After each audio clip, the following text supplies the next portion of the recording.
Rick, this seems to be a trend with this team, struggling in first periods in particular on home ice.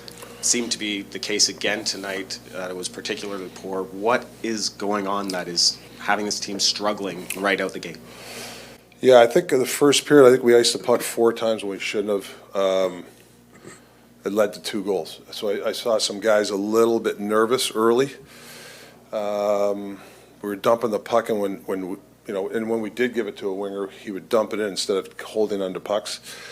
So then all of a sudden you give them 2. They get the power play goal, they get the other fluky another goal. It's 2-0. Now you're chasing the game. Then we iced it again. I mean, to me, the icing is inexcusable for all of us. I'm not just blaming the defense; it's the forwards. It's like that to me just gives the other team a lot of juice. It seemed like you kind of had your defense pairings in a blender pretty much all night. Were you just not seeing what you wanted to see from the pairings that you started the night with? Yeah, I've talked to Footy. We had to try to find this. There's the weak side was open a bunch of times tonight. We just couldn't find it. We didn't see it tonight. Skate 4 or 5 more feet, hit the weak side. It's open. Instead of we're jamming it up the strong side. That happened. And then we had some, spurts, like I said. I think we had 54, 60 attempts at the net, getting our shots blocked. We talked about a certain play we wanted to do against Boston. We didn't do it till maybe in the third. So that's I think that pisses the staff off because we had a good game plan. But somehow when you chase the game or you're a little bit, when you got the puck, it's like a hot potato. All of a sudden, I don't want it. So what do? You just get rid of it. So I think we got to calm the waters, and even when you're down 2-0, you still can make plays. We don't have to dump the puck in. We don't have to just throw it off the glass. There's plays to be made. We were just watching a video after the game. There's 10 to 12 foot passes available, and we're flipping pucks. Not just the defense. It's a group. But some guys tried tonight, so I can't throw everybody under the bus. Some guys really worked hard tonight. Rick, you said with Thatcher coming back and all the work he's put in, it should be easy for the team to get up for these games. Again, both of his starts now, it seems like he's been outshot on tonight, a lot of scoring chances against. Why do you think that's happening? Yeah, I don't know. A couple of fluky goals, not his fault. You're hoping we'd play a little bit better in front of him, especially early in the start of the first period. And on a positive note, Max gets his first NHL goal tonight. Yeah. What has he brought, and how great is it to see him finally get one? Yeah, no, he's a couple assists last game. He's making most of his opportunity. We got a chance to talk to Quinn tonight. What do you make of how he's played since he took that stick to the face? Yeah, I mean, he's trying. He's trying to push the pace. You know what I mean? His effort's always 100% every game. You made some changes to your forward lineups as well. Did you see anything that you would like to experiment with going forwards? I just want to get guards up there. I thought Millsy's line was actually pretty good. They control the play. And I thought, get guards out there with them to get us back in the game. You've been a little inconsistent at home, obviously putting it mildly. Do you still get surprised? Does a night like this surprise you after what you saw 2 nights ago?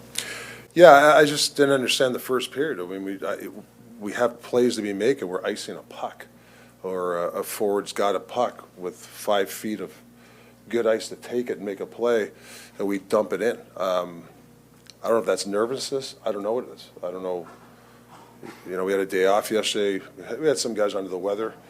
Maybe having a day off, guys are. I don't know. We got to try to figure it out quickly. And you said to us this week that you think some of the home stuff is now mental. It's in guys' heads about playing at home. A night like this, does that make it worse? Well, I don't know why. Yeah, I don't know why, but guys are tense at home for whatever reason. Like we seem a little bit more relaxed on the road to make a play. Here, for some reason, we're getting it and we just want to punt it as soon as we get it. So we got to figure that out.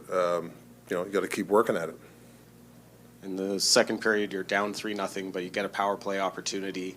Yeah. It seemed like Boston had the best chances on that power play. Yeah. What is not connecting with your zone entries, with your passing? Why are they getting the better chances on that? Well, we went rogue a little bit. All of a sudden, what happens with that unit, when things don't go our way, we start becoming individuals. that happened last year. And for most part, the power play's been actually pretty good lately, the last 2-3 weeks. We just went back in that mode, maybe because we're down 3-0. Something didn't work early, and then all of a sudden, we start trying to be individuals. You can't be individuals even when you're down 3-0. Yeah. Are you getting enough emotional fire in this type of situation when you're down that much? Are you getting enough emotional pushback from your team? For some guys, yeah. We have, let's face facts, 4 or 5 guys, they're struggling. They're struggling to get them emotionally invested in the game, and that's my job, to get these guys. Those certain guys, we got to find another gear from them. They got to understand that it's the NHL, and you can't play one good game and then 2 bad. You got or whatever. You got to be. This is a game, a sport, the NHL, where you have to be jacked up to play the game. You have to be emotionally in the game. And sometimes the guys takes them like 30 minutes to get in the game for whatever reason. Rick, when you look at this team last year, one of the traits, one of the strengths was that it was even keel throughout. Yeah. Have you noticed a difference in that this year in terms of how this team reacts to wins and losses?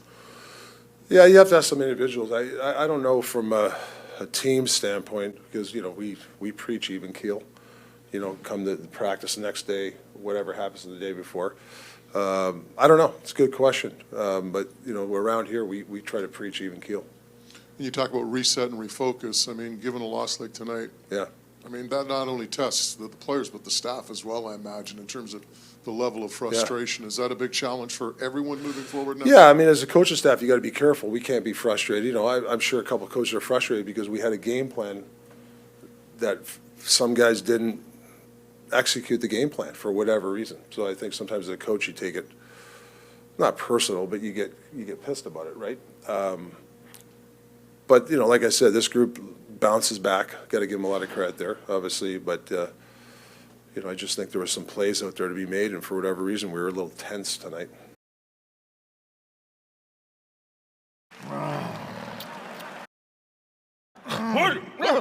What a nightmare I was having. I dreamed we were still at the game. Oh, Beachcomb stopped it.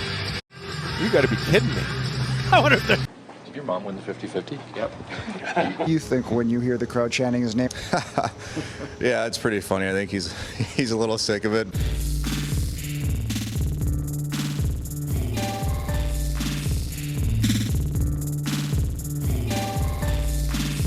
Yeah, I mean, he didn't get, shot. Quinn, thanks for taking the time to come and sit down and chat with me today. Thank you. Thank you. Thank you. Generational talent. Thanks for liking the video and subscribing.